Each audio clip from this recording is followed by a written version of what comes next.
What's up, everybody? We're back for episode 5 of the Grits Code. We are here. I am one of your lovely hosts, Earl Martin. We have my good friend, Tadian Page, Julian, and our special guest, Mr. Glam Rock himself, Victor Jackson. Oh, you know I love that move. You just took me back to that moment. Yes. Oh my gosh. So y'all, we are so excited for this episode. We officially met Victor at the Black Queer Creative Summit hosted by GLAAD a few weeks ago. But we have all known Victor. I mean, come on now, you are a Grits Co. You know who Victor is. But we're gonna kind of name how we each got to know him before we met him in person. And so, leading off, I was introduced to you through the good old... Let me sit back. On many of shows, but it was through Miss Candy Burris on Atlanta Housewives. And I guess I was like, he be on all these episodes, directing, giving, always serving a nice look. And then, y'all, the look that he gave at the Black Queer Creative Summit. Everything. Nasty. The shoes, nasty. The hair, nasty. Giving, okay? Yeah. So, I'm gonna let them get into it, but this is gonna be an amazing episode, y'all, so stay tuned. So I came to know of Victor through YouTube, so watching an interview you did with Obio, and I was a big fan of the show already, and then this topic specifically on sexuality and spirituality. And so many of your words resonated with me then. I'm not going to take it there already, but it still resonates now. And so I'm just grateful to have known you in that space, and then to come into your space physically and your spirit to be just as beautiful. It's great. So yeah, thank you for being here. Thank you for having me. Yeah, geez. Instantly. We're in the deep end, y'all. Where's the tissues? I'm gonna need our candy squares at some point. I'm like, yes, I might be the candy square. Oh my God, oh my girls. So for me, and I've literally been trying to track down exactly where I saw you first, but I do know that you were either a guest or maybe you appeared on a live with someone who I had been following for a while, Char. Yes. And so always have been enamored with her voice and like her work, all the things. But I don't know if you were a guest on Kiss and Tell. I was a guest on Sundays with Shy. Okay. When He Belongs to the City came out. Okay, perfect. Yeah. Was that on Instagram? Yeah, as well? on Instagram Okay. Live, yeah. So that's literally where I saw you. I'm just like, okay, you working, you doing your thing. And so I believe I started following you from Instagram at that point. I love Shy. I love Shy. I love Obio. I love Candy. Like, all three of those people have been really special in my life. We just finished the 5th anniversary of The Dungeon last night, and Candy turned to me when we were in rehearsals, and she was like, "You really serious about your boundaries now, huh?" I was like, you know what? Coming from somebody that I've worked with for 15 years, I'm so glad that A, you can acknowledge that, but B, we can still be celebrating like 5 years of a project that we worked on together. So all those names, even Candace, you know, they represent a lot of evolution in my life. So I love those entry points. I love that. Yeah. Yeah, well, we're excited. Yes, and so as you all know, Grits is centered on amplifying the voices of Black queer men raised in the South, and that is why we brought Victor in today. Yes, it is. Ready? Yeah. Yeah, so let's kind of talk about that journey a bit by going back to the beginning. Yeah. So, of course, as Earl just stated, raised in the South. Contextually, where in the South are you from? And kind of what was that upbringing, if you can ramble about that for a bit. Yeah, I was born at Georgia Baptist Hospital, which is now Atlanta Medical Center. And it's like, I say that because we're less than 10 minutes away from it. So I was born in Atlanta. I was raised in College Park, which is like 7 minutes away from the airport. And I've lived all over Atlanta, and I've traveled for work and had bits of time in LA and New York and London. But Atlanta has always been home base for me, whether it's Bankhead, Buckhead, College Park, Clayton County. Like, I've lived like all in the city and around the city. So yeah, Atlanta's home for me. So when you think of Atlanta, I think of? I think of culture. Okay. I think of like Southern fried culture, from the music to the fashion to, you know, the theater to the dance. Like everywhere you look, Atlanta is always amplifying Black culture and expanding Black culture in new and exciting ways. Yeah. And your younger self still defines that in that same way? Yeah. Oh, I mean, I was so excited to be from Atlanta. My mom's from New York, so I would spend my summers in Spanish Harlem with my grandma. And every time me and my brother would go up, it was like, oh, they're from Atlanta. They're from College Park. They're from, like, you know what I mean? And so it was always really cool to have an accent, to wear your Air Force Ones and your white tees. You know what I mean? Like, there was something, you know, to have those acts from Monica and Escape to TLC and the East Side Boys to Usher to you know, I mean, all these folks. The list goes on and on and on. And to go to Tri-Cities High School where Candy went and Tiny went and all of Escape went, and they were patron saints. And Escape came to sing at my church because the Scott's father was a reverend there, and I was like 8. And so, like, literally from that moment, I knew it was possible. Wow. Saquon Simba went to Tri-Cities High School and came back to speak to us when I was in 12th grade. And we went to see her in Aida at the Fox Theater downtown. I knew it was possible. The publishing company that worked with Outkast gave me a scholarship. I knew it was possible. Working with Candy, I knew it was possible. Working with Chanel and D Woods from Tri-Cities, I knew it was possible. Like, the possibility was always in my backyard because of where I was. And so the more I experienced people like Jewel Lane, people, you know, just coming into my life in all these facets of dance and fashion and music and theater, I was like, oh, anything's possible. Sure. And I didn't need anything outside of my backyard to prove that to me. Yes. There's power. There's power in proximity, though. Yeah, there is. There is. And I like you said, in your backyard, all you had to do is go outside and play. Yeah, but I had to go out, right? Mm-hmm. Tri-Cities High School wasn't my, like, home school. It wasn't the school I was supposed to go to. I had to audition to go to Tri-Cities, but I knew in 3rd grade I wanted to go to Tri-Cities. Their choir came to my elementary school. I saw them, the Tritones, and I was like, such a cute name.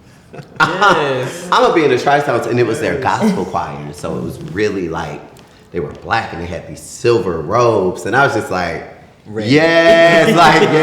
And I went home that day and I told my parents I wanted to go to Tri-Cities. So when the time came for me to audition, I was like, let's body this, like, let's go. And it put me right in the proximity of possibility, truly. Do you remember what you auditioned with? Like,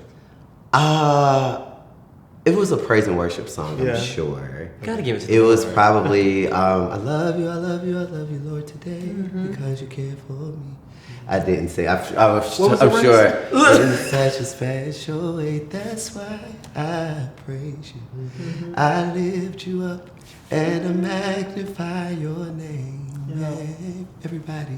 That's why my heart is filled with praise. Yeah. So yeah. Come on. It was somewhere. I'm sure it was somewhere there, but like we'll get there, I'm sure. But on the praise team at my dad's church. And yeah, it's all molding together. Yeah. I'm finding all the things are working together. So I'm loving that you just kind of gave us a glimpse of your inner Victor, baby Victor. Yeah. So tell me, how do you stay connected? Because during Black Queer Summit, we talked a lot about inner child, right? Yeah. So how do you stay connected and honor baby Victor today? I honor baby Victor by reminding him at every turn that he is safe. And assuring him of that safety is a faith walk. But I know that God has been faithful up until this point, even when baby Victor didn't feel like he was safe, right? And so I, as 38-year-old Victor, can remind baby Victor, like, we actually make it this far. And we have so many receipts to go back to and see that protection has covered us. So even when the weapons continue to be formed, even when the weapons impact us, they won't prosper. Yeah. And so that is what I do for baby Victor. Always remind him that he's safe. Remind him that he's in his body. That his body is a safe space. That his body is a temple. So his body is a sanctuary. And that's a place where he can go into himself and find refuge. Yeah.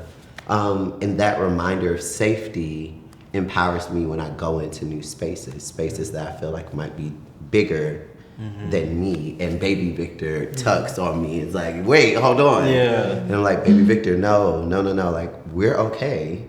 We can go in this space. We can be our full selves, and we can trust it. We can trust it because we have the past experiences of seeing it unfold in spaces that bring me here. And like you said, you got your boundaries too. Yeah. Oh, we have the boundaries now. Know that. You got trust and boundaries. There is no going back. You're good. Yeah. And safety and boundaries go hand in hand. Yeah. You know, enforcing those boundaries allow you to keep a safe proximity And honoring your own. Yeah. But also not letting the I'm taking all of that in because that was really good. Number one. Okay.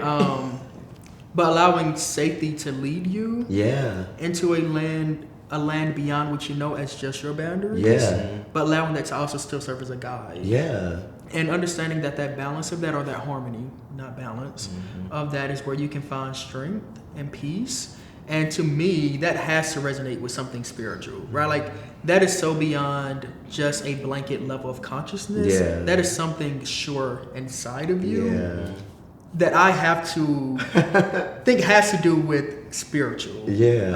Upbringing, spiritual development, Yeah. and your place in that. So even speaking to that, we talk a lot about being raised in the South, particularly as gay black men in the South or queer black men in the South. A lot of us have that intersection of being raised in the church, right? So before we even dive deep into that experience, I'm gonna throw another statement out to you. When I think of church, I think of That's a good goal. When I think of church, I think of my parents. Because they were my entry point. I don't know how I would have happened upon church outside of them. They were also both like newly saved. They were young. And I think of what they needed from the church. And I think of why the church gave them the community that they needed. They were young parents. They had just moved to Atlanta from being in college in Alabama. Like, they were acclimating to a new version of themselves. And I feel like they saw an aspirational version or an aspirational possibility through church. And so I think of my parents. And I say that because that's been a lot of my work of unworking, for sure, what I was fed. Because, so my parents. So when I think of spirituality, I think of freedom. That's the one. And I think of freedom because in the ways that we speak of God, both in church and in other sacred spaces, we always speak of how expansive God is. Sure. But when we speak of how to connect to God, we make it very exclusive.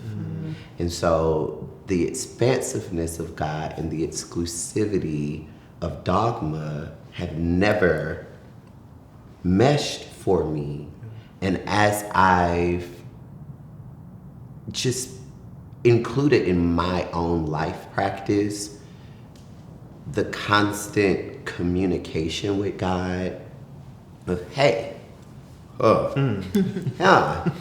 what? Like, and I see how God can communicate to me through Instagram posts, through my favorite shows on Netflix, through people DMing me, through people I see on the street, through somebody I run into going into the smoke shop. Like, when I see God speak to me in all of these ways very clearly, then I'm like, oh, well, this is much bigger than what I learned in Sunday school. Yeah. Not saying that Sunday school isn't a good, functionary module. Yeah. But if God is as expansive as we say that God is, then we must open our minds to experiencing God everywhere that we experience life. Especially the places you least expect. Yeah, and so my journey with spirituality has kind of opened that up for me, and it started when I went to Impact Church.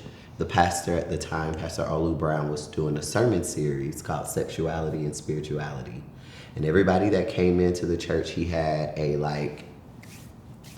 pamphlet of all the reading materials that he referenced, citing everything, so that the people who were coming in to hear this series could see how the two things go. And I was like, ooh, okay. And I got home and I went through the materials and everything like that, and it started making me see not only myself, but the God who created me much more expansive. Sure. Yeah. And so, spirituality to me, I hear freedom immediately. So, prior to Impact Church, how did your upbringing in the church kind of shape your definition, view, perspective, philosophy on sexuality, particularly with the intersection of all the things we just mentioned, right? Black, queer, Southern, all the things. Yeah. How did the church shape your views around sexuality prior to Impact Church? Yeah, no, I was definitely told I was going to hell, at least once a month. At least once a month. Whether from whoever was preaching, whether they were, because my father didn't become a pastor until I was in high school. He was ordained a minister, though, when I was in first grade. So we went to different churches, and he served at different churches. And so the message was coming from different points. And I always specify that so it doesn't look like he was just Sure. But that was the message pertaining to same gender love. And nonverbal, right? Yes. Heavy on the physical and non-physical. Yeah. That was the message, and I really had to just start asking God real questions and putting real things on the table. If this is not who I am, then do something. Do something. Flip the script. I go to church every Sunday. I hear testimony service. I hear the things that happen for people. I know that you are a miracle worker. I know that you are all these things, God. Because there have been moments in my life where I've needed to be delivered, and you've been there. But this, it's not changing. What's going on? What's and so what? Because this man is not mastery on what I'm told. Praying, I'm all the things. Yes. And this is I see you move Sure. specifically in my life in very, very nuanced ways in areas. So I know that your presence is real. And so it's then it came to a point where, am I questioning the presence, or am I questioning the dogma? Am I questioning what people are saying to me? And so then I began a journey of considering the source. Hello. Someone says something, it affects me in one way, then I need to consider the source. If somebody says, oh, Victor, such and such told me that you and D. I have two sources to consider. The person that they said it, and the person who's saying it to me. And so I started a journey of examining the person who said it and the person who they said it. And that telephone started getting, I started moving the other people out of the way and said, God, say it to me first. Let's get the facts. Say it to me first. I don't want to be the 10th person that gets the message. Say it to me first. And so it reshaped my spiritual practice. Sure. And so one of the pinnacle moments in my life was in 2015, the end of 2014, when God was move to LA. And I was like, okay. And Iggy was just starting to like bubble. So I thought, oh, I'm moving to LA for Iggy. The Fancy video had come out. We had done a couple of tours. It's gone viral. I was like, let's go. I'm moving to LA to be a superstar choreographer. And I stayed in LA for 6 months. And while I was there, I was attending one church. Shout out to PT and Sarah. And I joined the praise team. I had to have an interview with them as like one of the final rounds, and Pastor Teray, who I'm referring to as PT, looked at me, and they both looked at me, and they was like, "You are a fighter. You are a fighter. You've been fighting your whole life. You are a warrior. You go into battle, you come out of battle. You go into battle, you come out of battle. And we watch you, like we see you. You're not trying to be seen. You are here trying to make space." And it was like I never heard words like that so clearly from a spiritual leader that didn't like follow up with a but. Right. Or if you just. Or when you finally. This condition. It was like, no, I see the spiritual gifts. I see the warfare that you are engaging in on behalf of your community. And there's space for you here. And so that is what kind of started it. Then I moved back. Then one fateful day in June, God was like, move back to Atlanta. And I was like, but what? You told me to move. And God said, as clearly as I told you to come to LA, I'm clearly telling you to go back. And that was when I realized I didn't go to LA to become a superstar choreographer. I went to LA to find my voice. And get your message. And get my message. And I came back home. I recorded my first single, Bus of Love, in 2015. And the rest is history. That's beautiful. That is beautiful. Oh my gosh. So,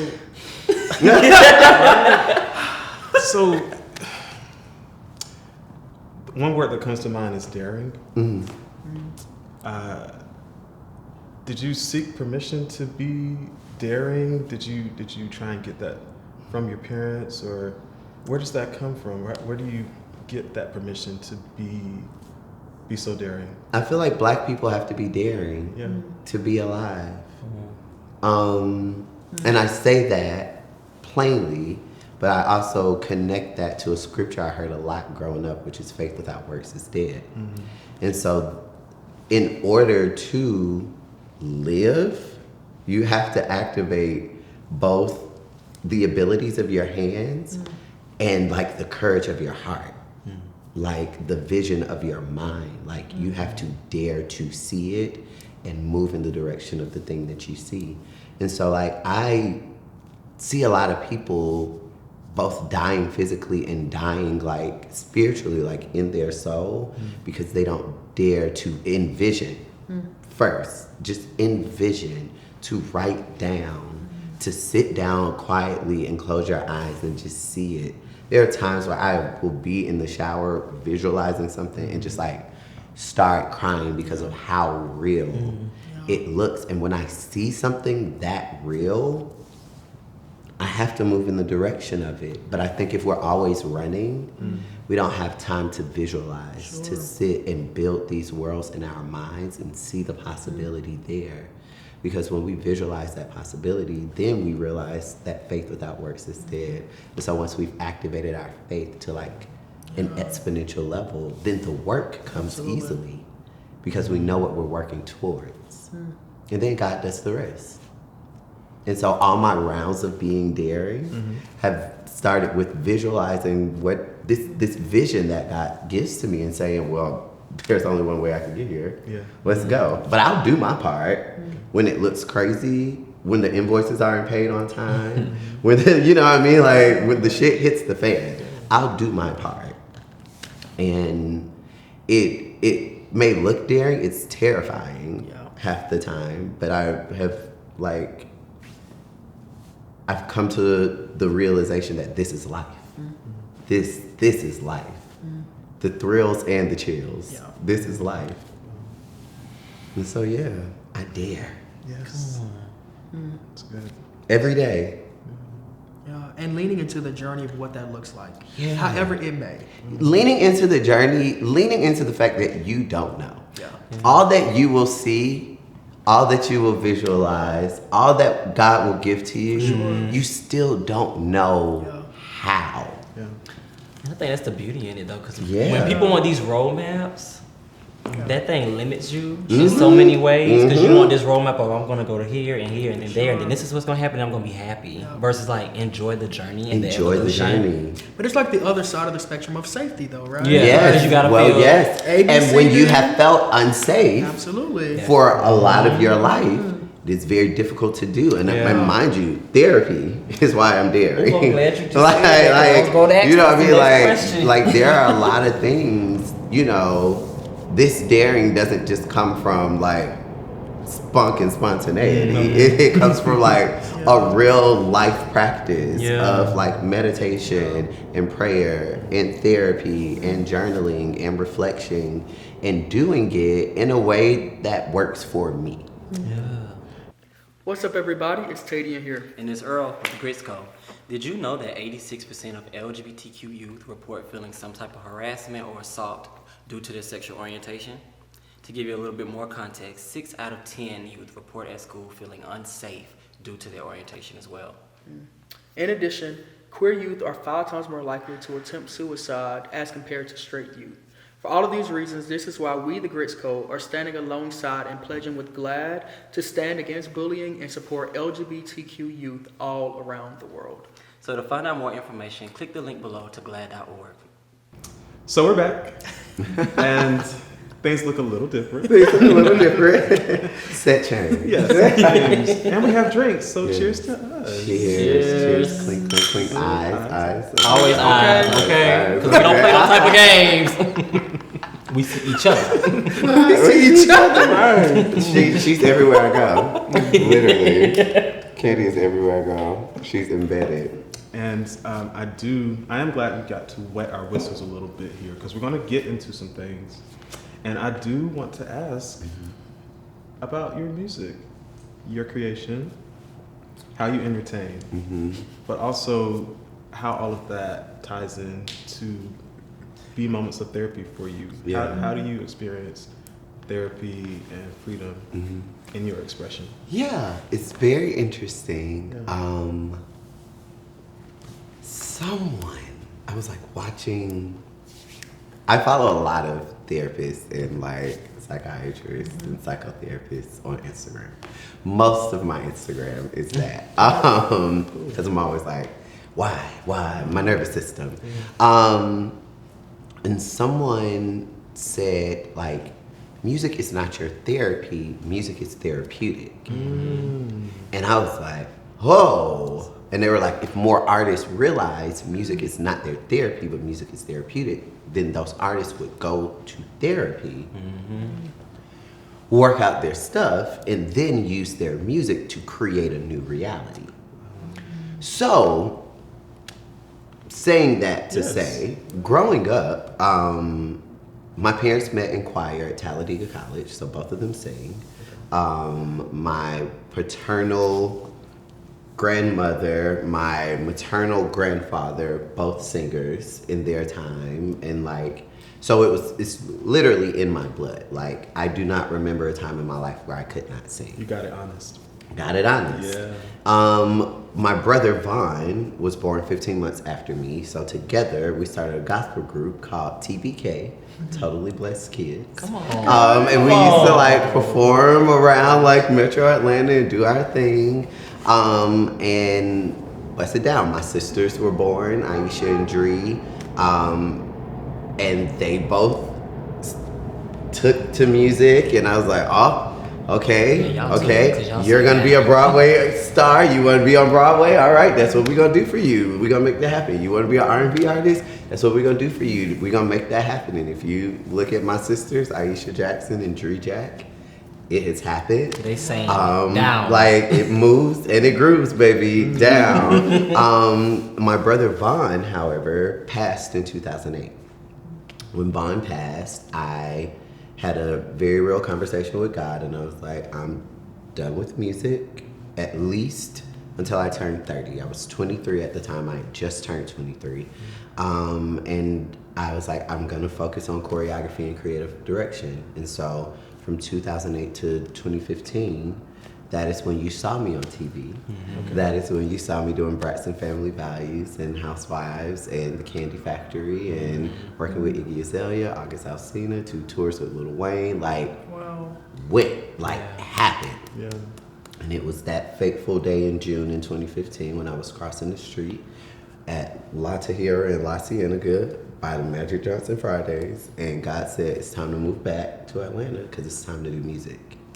And that was when I first started doing music, and everything was like sad because I was sad. I was a wounded little gay boy from the South trying to figure out how to love men who did not know how to love me.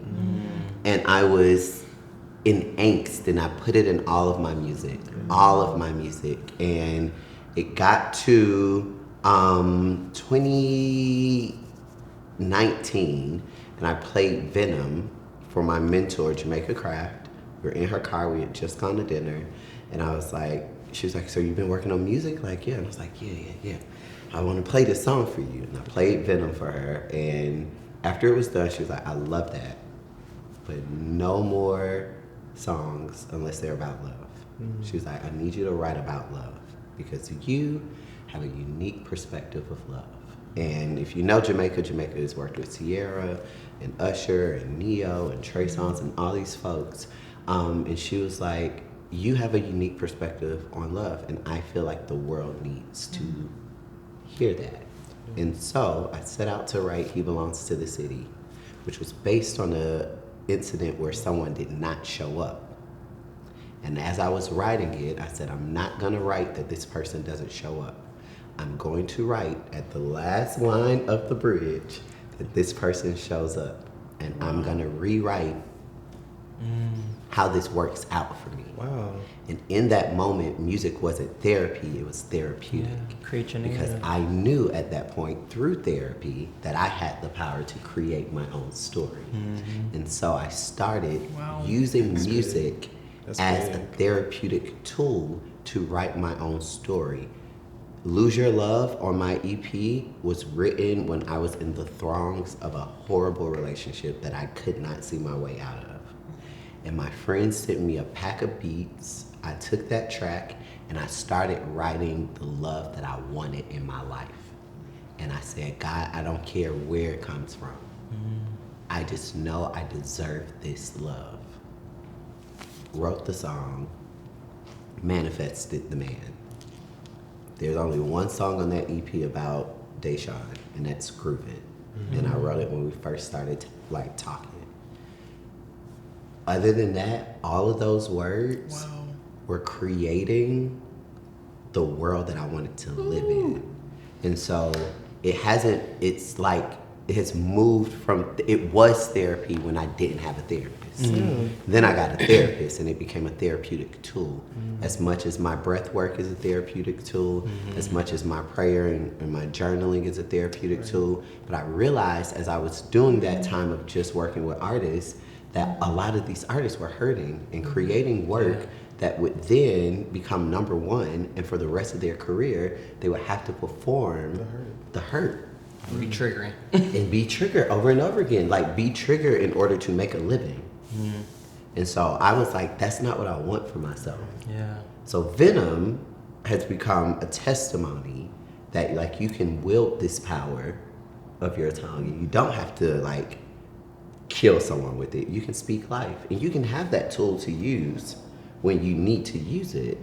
But the EP is proof that you can speak life. That EP came out 3 years ago. Wow. And here we are. Oh my goodness. And it's good. Give me a pen and a notepad. No. Make some beats. Go to the studio and drop some beats. Yeah. But I everything. love that you separate the two because Wow. as a therapist, I often tell people you'll hear athletes, you'll hear people no, I go to the gym. The gym is my gym, or this is my therapy. And it's those are coping skills, right? Like you said, these are therapeutic tools. They make you feel good. They are important, but it's not the same as a therapist, and both go hand in hand. Yeah. So tell me, in becoming who you are today and who you will continue to become, what has been the most important and challenging part of aligning that with your mental health?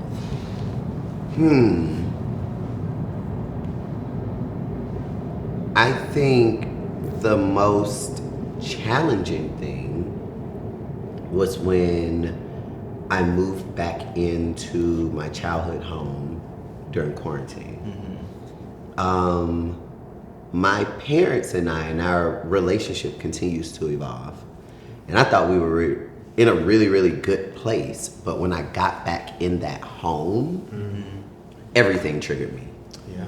Everything. And it wasn't really even my parents, like their personage. It was like old memories of things that I had experienced in and around that home in that area, the schools I went to, the people, like, it was so deeply triggering for me. And I watched a sermon from Sarah Jakes Roberts, and she was talking about going in a circle versus being on a spiral. And she was like, you find yourself back in the same place again, and you're beating yourself up, but you're not realizing that you're a different person in this place now.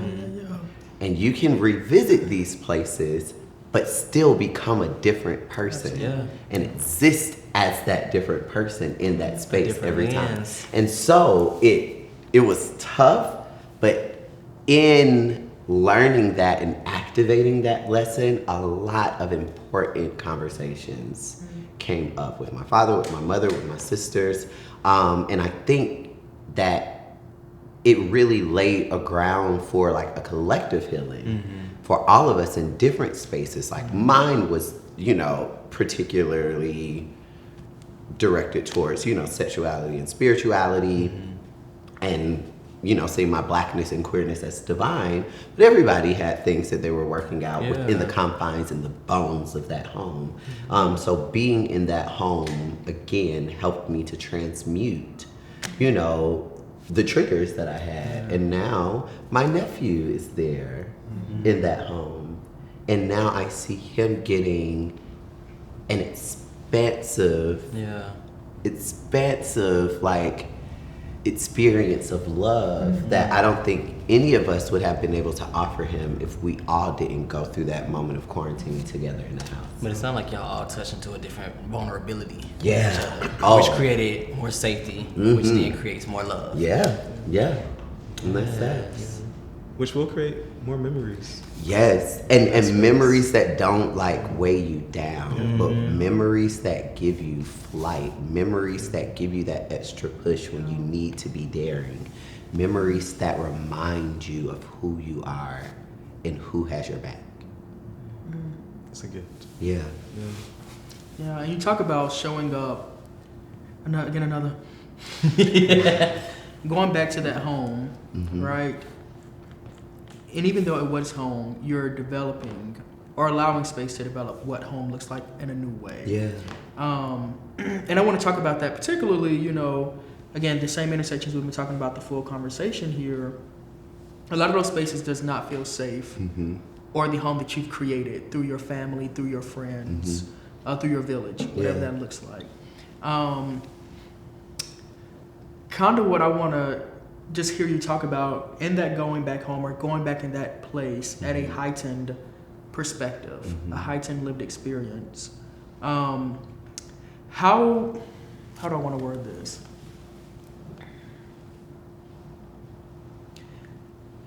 What are you sure of now, right? That you weren't sure of then? Like, this is a constant work. You talk about going around in that circle. And every circle, everyone goes higher and higher. You know what I'm saying? Church. And even though I don't think that's a destination, that's a continual journey that I pray we do stay on until the day we're no longer here. Right? Life is about healing and growing and affirming.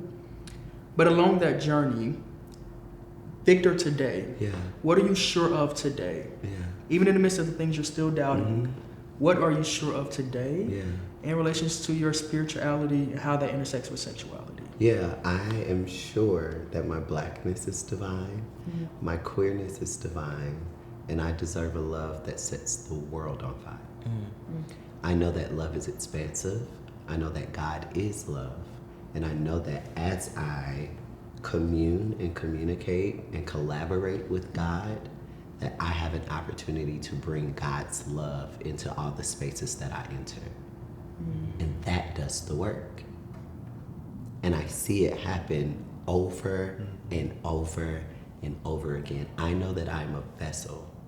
I know that I am fearfully and wonderfully made. I know that love flows through me and to me in a constant and consistent cycle. And I know that each day I have an opportunity to walk in that love. That is what I'm sure of. And that's that on that. A soldier of love. Come on. Love. Every day of my life. Yeah, I think it's so easy to focus on what we don't know, right? What is yet to still be worked out. But yet in this, I have confidence in this thing. Yes. And to get to that place, right? Not as a destination, but to get to that place here, and then here. Yeah. It's the journey. It is. I wanted to go to T-shirt. No, but for real, it's the journey. Still here. I'm still here. Listen, it's a testimony.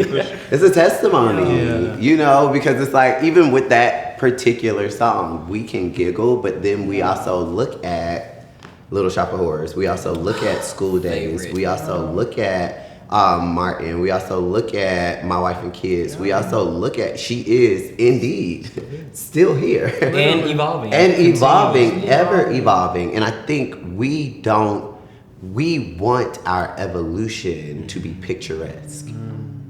Where picturesque is not the promise. Purposeful is the promise. Like, don't make me kick this table. don't kick the table. Because look, my leg went up. My leg, Right. look, let me control The it. promise is that you were created for a reason, right? So that's the purpose. The purpose is the promise. Picturesque is not the promise. Like, you can't control what you can't control, Put your hand on but the you word. can be like anchored in your core truth. Your core truth. For truth.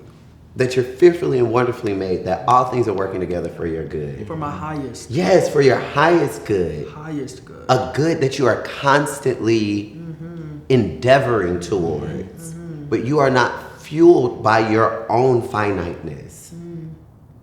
You are fueled by your faith. And letting that, like, refining your fuel, not people's words, not people's opinions, not people's thoughts of you, but refining your fuel, that it is pure and divine faith in who God created you to be. It will propel you. It will propel you on your journey, not to your purpose, on your journey of purpose. Living in purpose. Yes, not getting to a destination of purpose, but walking in consistent purpose and allowing your purpose to evolve as you evolve, to your highest self. I'm about to jump around a little bit. So, no, because I love that you brought up love earlier, right? And so I want to ask about a specific love, because in navigating and becoming who you are, right? How have you, and that vulnerability that we talked about, how has that vulnerability helped you cultivate romantic love and where you are today? Hey, Deshaun. Okay. No, when I got out of my last relationship, I said I need to build a home for myself. And this goes back to what you were speaking about, you know, spaces being safe and unsafe. I was like, I need to build a home for myself. And that was when I realized that I am a home. I am a home, and that all the things that I want to create around me already exist in me. I just have to have the vulnerability to let them out. I don't know. I'm gonna be frank. I don't know what the fuck niggas are gonna do. You don't know. You don't know what anybody's gonna do. You don't know, but you know yourself. And the more you get to know yourself, the more you can trust what you attract to you. And so, with that romantic love, particularly, I was on a deep, deep metaphysical journey of healing. Like, the person I was working with at that time was a spiritual guidance counselor and also a licensed therapist. And we were uncovering childhood wounds as I was living in my childhood home in the middle of the pandemic. I was doing some deep excavation of my emotional state. In that time, Deshaun posted a tweet that resonated like with a vibrational frequency of just like, how does this person know exactly what I'm going through right now? Like, who is this? Like, I know about Moby, but who is like, but what? Like, and I just reposted it again because of where I was. I wasn't thinking about getting in a relationship with nobody. I was like, I'm on a one-way ticket to adoption. And it's gonna be me and this baby. And I might go on a date here and there and we gonna like enjoy our dates.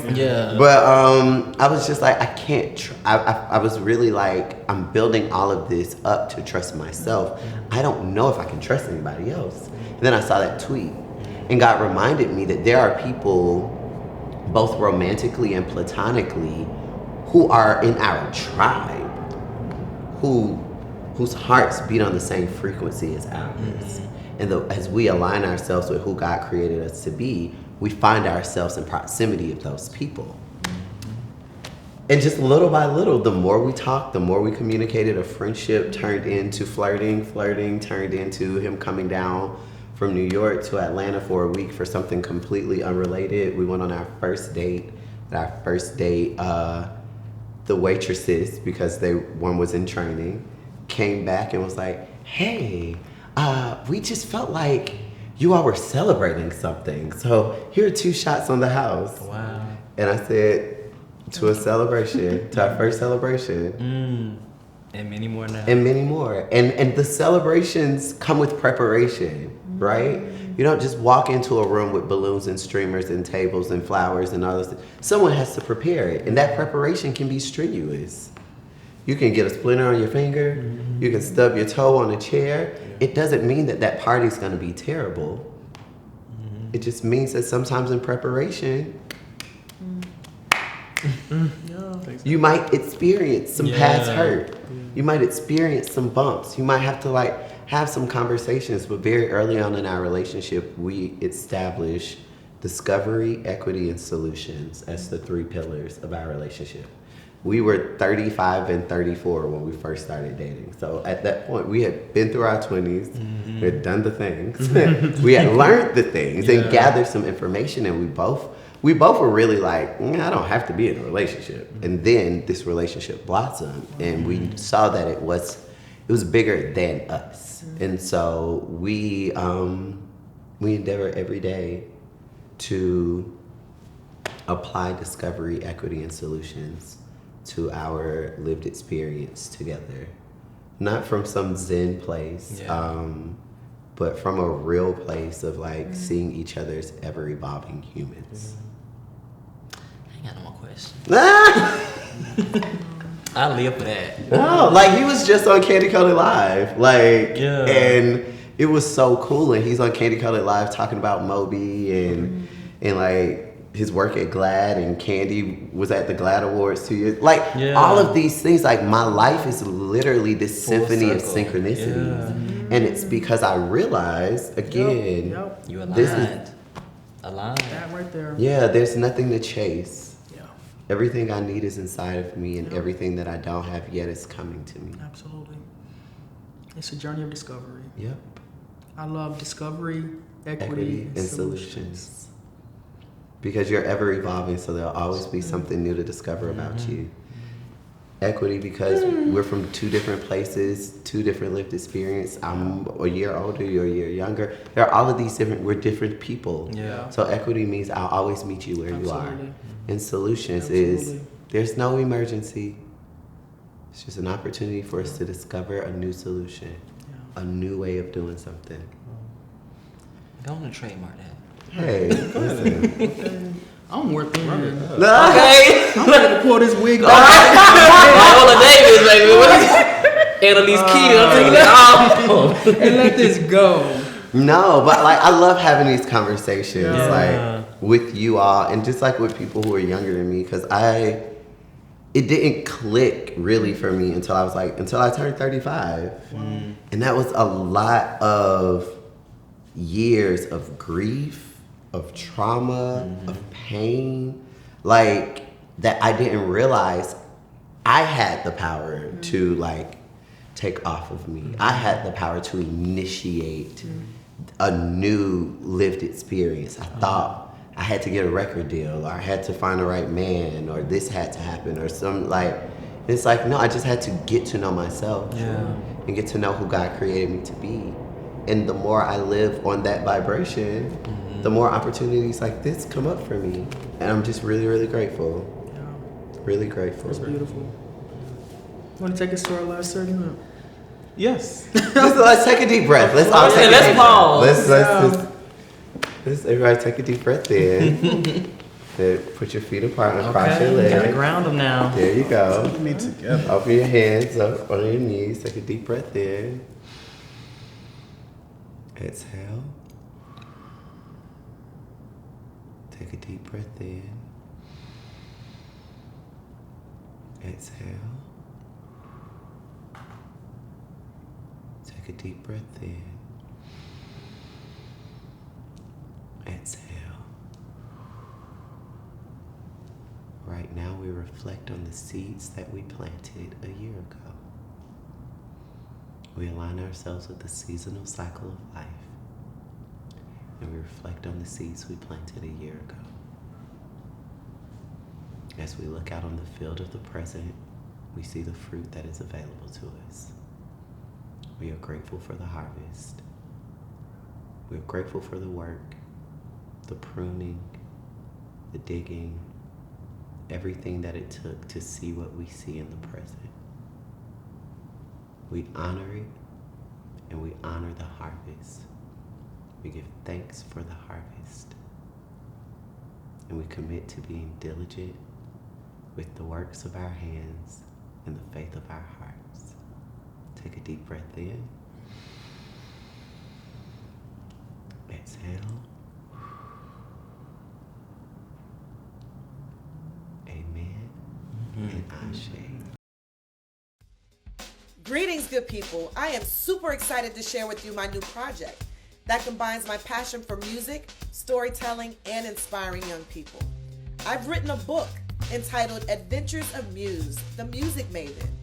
It is the first book in a series about a little girl named Muse who goes on a journey to spread joy through music. The story is loosely based on my childhood growing up as a young violinist in the Charleston Youth Symphony. The book is available now on Amazon, so please get your copy and a copy for every young person you know and every music lover you know. And follow Muse on all socials at Muse The Maven.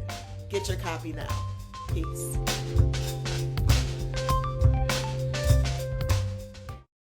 All right, y'all. Thanks for watching another episode of The Grits Co. I'm going to offer a cheers to the group. So cheers to beautiful futures for everyone. Yes, cheers. What's your cheers, Victor? Let's say cheers to clarity and peace. I'll pass it. I'm going to cheers to continuous prosperity and authenticity. Yes. And cheers to falling in love with the journey of journeying. Yes. Whatever that looks like. Yes. Yeah. Thank you, Victor. Thank you. Thank you. Clink, clink. Yes. Go ahead as we do close. Drop all the things. Name the EP, cause y'all. Yeah. Lights, camera, action. Oh, yes. That's my favorite. I love it. Wait, what's your favorite on the EP? Oh, okay. I Do mean, you it's have all a favorite? great. So, Okay. He Belongs to the City is probably number one. Okay. Number one right now. Okay. He played that one today. Yes. I will say. Okay. He, Yes. Okay. No. Ruben is. yeah. Ruben is- That's about. And when you gave the context of it, Yes. even more beautiful. Yeah. I was in there like Wendy when she had her. Yes. Okay. No, well, you can follow me everywhere at Mr.GlamRockSoul on everything. My website is Mr.GlamRockSoul.com. The EP Man.Muse.Magic is available on all streaming platforms, and I'm happy to announce that I will be doing a Christmas concert in New York Shut your mouth. on December 10th called Comfort and Joy at Chelsea Table and Stage. So get your tickets at chelseatableandstage.com. And the link will be in the box below. Yes. Oh no, we have to book a flight. You have to come, so come. Oh It is my gonna, God. I'm saying it's gonna be the most fabulous holiday party you've ever attended. But Comfort and Joy, a Glam Rock Soul Christmas, December 10th at Chelsea Table and Stage. Oh my God. Wonderful. Cheers, y'all. Cheers. What's up, everybody? It's Teddy in here with the G.R.I.T.S. Of course, we have Earl and Julian, and with a very special friend today, Victor, Mr. GlamRockSoul himself. We'll have an exciting episode coming out very soon, but in the meantime, we'll drop a little teaser and play one of our favorite games called More Bubbles, Please. It's a fun game to get to know us a bit more, or we'll throw out a statement or a question. You can choose to answer that question. If you choose to not do so, hence the name of the game, you take a drink. All right. All right, so So Earl, I'm you gonna start us off? start us off. What is a song that you dance to or blast when no one is around? Phenomenal. Janelle Monáe and Doechii. Did you say my concert? Yes, I did. They were Yeah. everything. I did. Yes, I did. Okay. I got two. Okay. So good, Destiny's Child. Work, But I'm yes. gonna blast that with people in the room. Yeah. But also Paramore, That's What You Get. Yeah.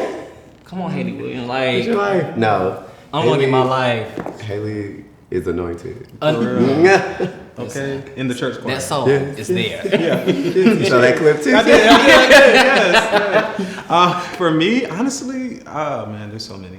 I love Hangover right now. It's got me in a chokehold. Yes. Diana Ross. Yes to that. Yes, that's been like, oh my gosh, just everywhere. Feeling myself. Rapid fire. That's all you got? Yeah. Okay, so one is definitely going to be something twerking. Okay. Right, Right. like whatever's yes. the hottest, whatever the girls are listening to today. Yes, yeah. I'm going for Broke at the House. Yes.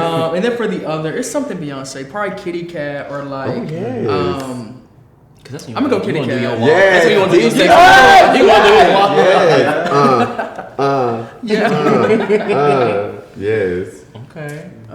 Ju, you next? Or you Yeah, I'll go ahead. So share like a memorable moment in your coming out or coming into story. I can say it very, very quickly. I went to my junior prom. I thought I flushed a letter from my boyfriend down the toilet before I left. I didn't.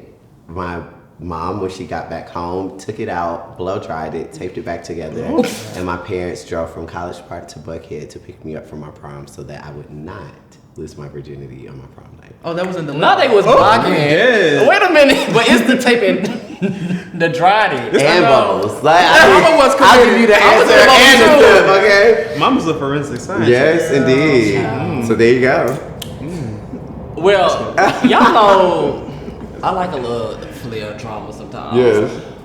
My mother gave me the most boring coming in. She just was so accepting, but we talked about this on another friend's podcast.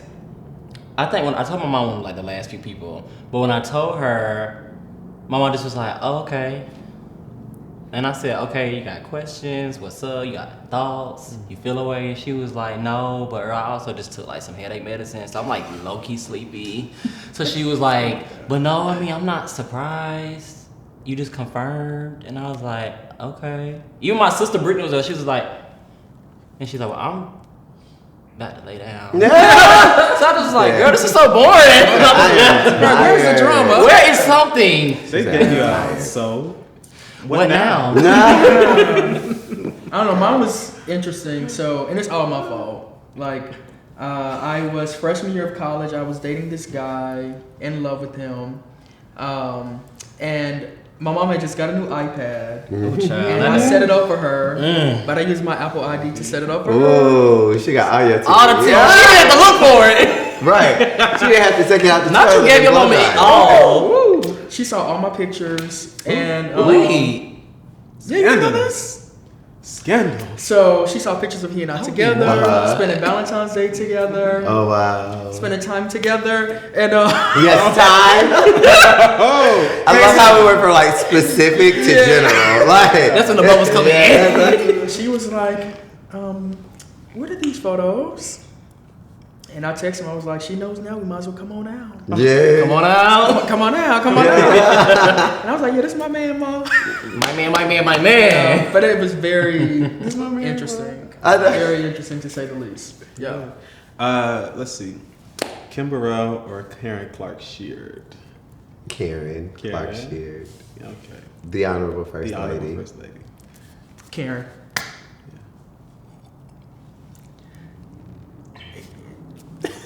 It's on you. For me, Kim. It would be Kim Burrell, probably.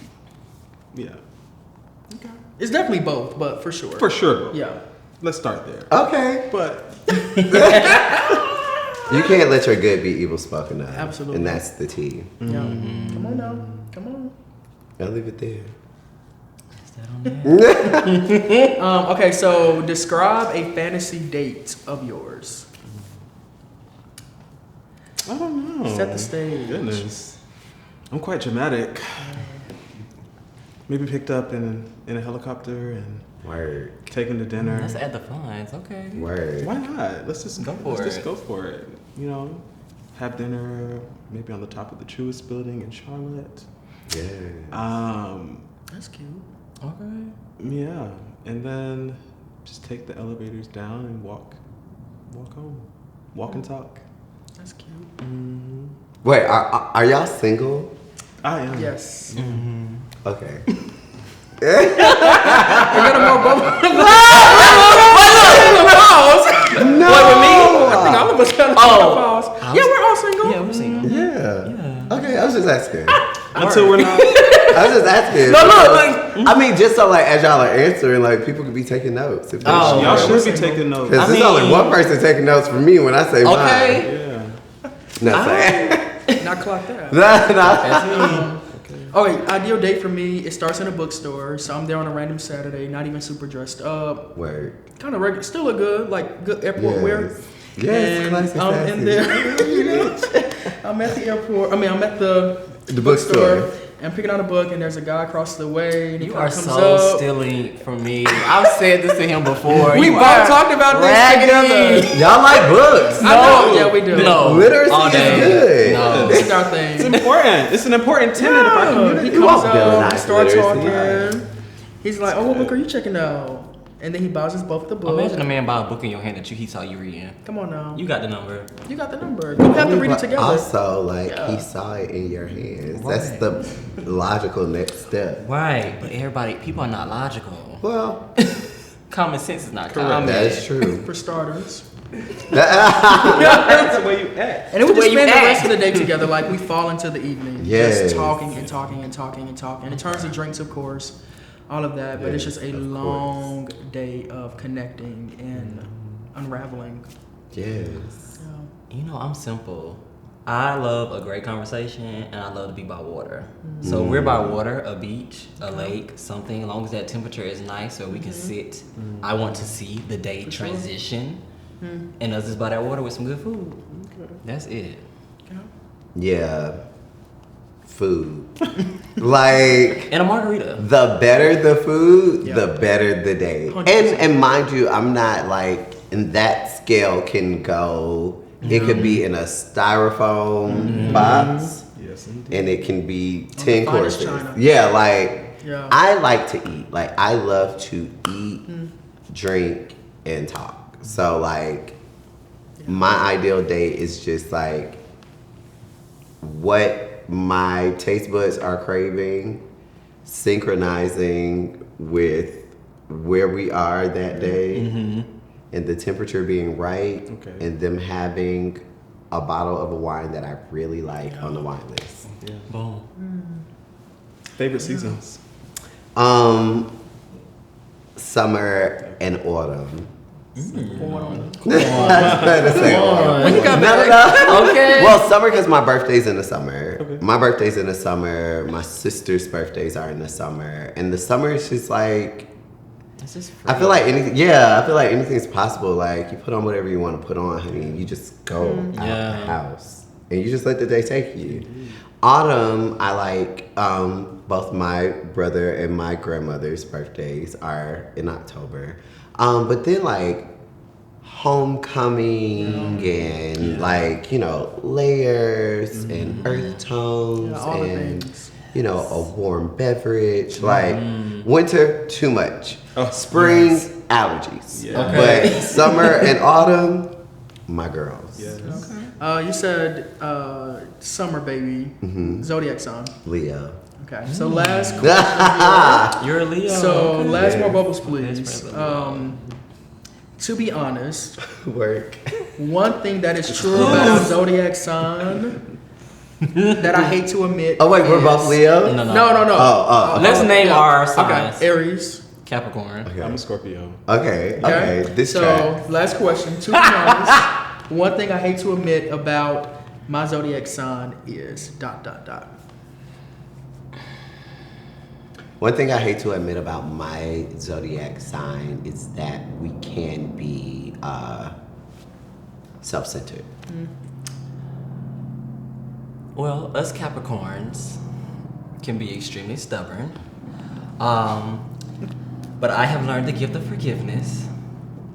Now, how? What? How does that go? How? No. Well, I say have the stubbornness same because Okay. you have to learn grace. Okay. And with Okay. us Capricorns, I was definitely a one strike you're out type of person. Okay. I'm still stubborn, and I still know it all to an extent. But there's grace. But there's grace. Mm-hmm. Yeah, just don't cross us. That's it. For me, I would say, I don't know, Scorpios, there's a lot that's said about us.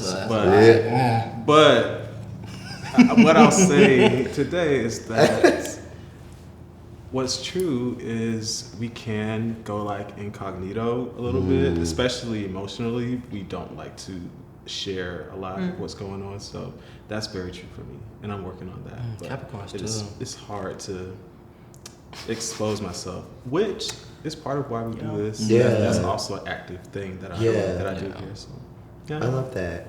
What about you? It's definitely our world. You know, like we're definitely headstrong, and the world just flows if you get into the program. Word. So we're gonna be working on. No, you know what? So my nephew is an Aries, and with that, me, my dad, and my nephew we're all fire signs. So my dad's a Sag, my nephew's an Aries, I'm a Leo, and I keep envisioning like how he will be. Yeah. And I'm like, this little nigga is about to be Trouble. like on fire, like on fire, literally, like and figuratively, like everywhere. Yeah, like it's compounded, like and yeah. I love that. It's a thing. It's a thing. Well. Wait, Y'all- I have one. Okay. Well, Go ahead. I don't What really you have one, got, but now I have to find one. Boom. You're at a bar. At a bar. The guy of your dream walks up. He asks, "What are you drinking?" I'm drinking a French 75. Her. Replace the gin or vodka with tequila. You want to beat me so bad, like this is crazy. Just admit we're besties. But I like you're Oh, naming. wait, no, cause, okay, go. I put him on that drink. Like I literally was about to say that, but since It can be yours. because diversity, I love a French 75 replace the gin because gin make you sin, and we don't do that. I love me a spicy margarita. You do. Let's make it a preference of a blood orange if we can. Extra jalapeno. Okay. Tahini rim. Ooh, And I would have said that if you tahini. would have taken the other one. See? Oh, I love a mule. Give me a mule, honey, any time of the day. I'm good. So preferably like a cucumber or a cucumber mint. It's very Refreshing. simple, but it's very refreshing. I speak on behalf of bartenders everywhere. Learn what kind of liquor you want. Oh yes. Oh, yeah. Oh we know. No. So you can say the name. Okay. Yeah. Oh, yeah. Y'all just not giving nobody them points on your. I know that's right. I Get to know me. Yeah. I love this. We love a sponsorship. And then we say names. That's when we say names, baby. Because it's still a business. Yeah. Mm-hmm. For now, you get the type. Yeah. I know that's right. It's always a Duce What's sidecar yours? for me. Yeah. Duce sidecar. I love a Down. sidecar. bar. And I try to be very specific with the liquor. Okay. I don't want your. I don't know. Oh, I don't want your give me house that cognac. What's that? Put it away. What is a house cognac? What is house? Other than music. Other than here. Okay. And on that note, if you want to see more, go ahead and tune into that episode because it gets way deeper and more funny, but also inspiring. So check us out, follow us on all the things, and share.